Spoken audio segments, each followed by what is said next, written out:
අද අවාසනාවකට මේ රජයට වෙලා තියෙන්නේ කියපු දේවල් කරගන්න බැරුව. ඉතින් හැමෝටම බනිනවා. අද අපේ හිතවත් වර්තමාන ජනාධිපතිතුමා මේ කතාවලට මම රැට අහන් ඉන්නවා ටීවී එකේ මේ බනින එකමයි නෙමෙයි. දොස් කිය. කාට හරි දොසක්.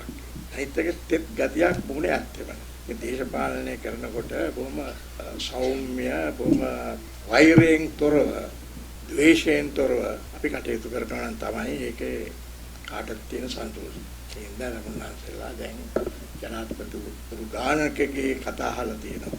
දැනුත් අහනවා. ඉතින් ඉතින්ම තෝරගන්න හැකි කවුද වඩා හොඳ. දැන් අලුත් ආණ්ඩුවක් ආවත් වෙනසක් අපි ඔක්කොම බලාපොරොත්තු අපිත් බලාපොරොත්තු වෙනවා. වඩාත් වඩා හොඳට මේ වැඩේ හොඳට කරයි. නමුත් තාම ඒවට අත ගහලා නැහැ.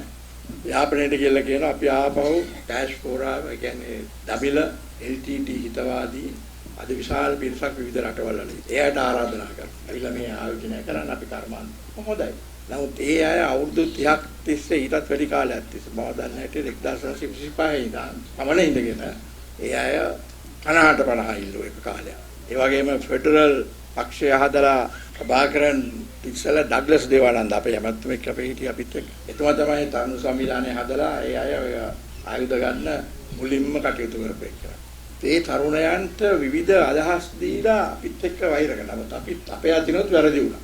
අද යාපනයට ගිහිල්ලා බණින්නේ මහින්ද මහත්තයා. මහින්ද මහත්තයාට කොහොමද යාපනයේ මිනිස්සු මහින්ද මහත්තයාට පෙන්නන්න බෑනේ. ප්‍රභාකරන් අල්ලලා යුද්ධය නැති කරා. එයාගේ බලාපොරොත්තු කඩ කරා. රට බෙදන්න බැරි වුණා. මහින්ද මහත්තයාට එහෙදි බණිනකොට මේ මිනිස්සුන්ට ඊට වඩා සතුටක් නැහැ. ඉතින් ඡන්දේ නම් හම්බ වෙයි. ඉතින් අපිට තියෙන්නේ දකුණේ ඡන්ද ටික දැන් රැක ගන්න. තිබිච්ච ඡන්ද. රාජ්‍ය සභා මැතිවරණය එනකොට අපි යම් අත්දැකීමක් වර්තමාන ආණ්ඩුව කෙරෙහි ලබා තියෙනවා. එදා ජනාධිපතිවරණයේ සහ පාර්ලිමේන්තු මැතිවරණයේ තිබිච්ච දවස්වල අන්තිමට යන්න බෑ. බෑනේ ගියාම බලන්න. ඇත්තනේ. යන කට්ටියට බලන්න. දැන් එහෙම නෙමෙයි. දැන් ගියාම වාඩි වෙන්න කියලා ඒකක් හදලා දීලා බොහොම ආදරෙන් පිළිගන්න මේ මාස 5ට වෙනස් වෙච්ච හැටි.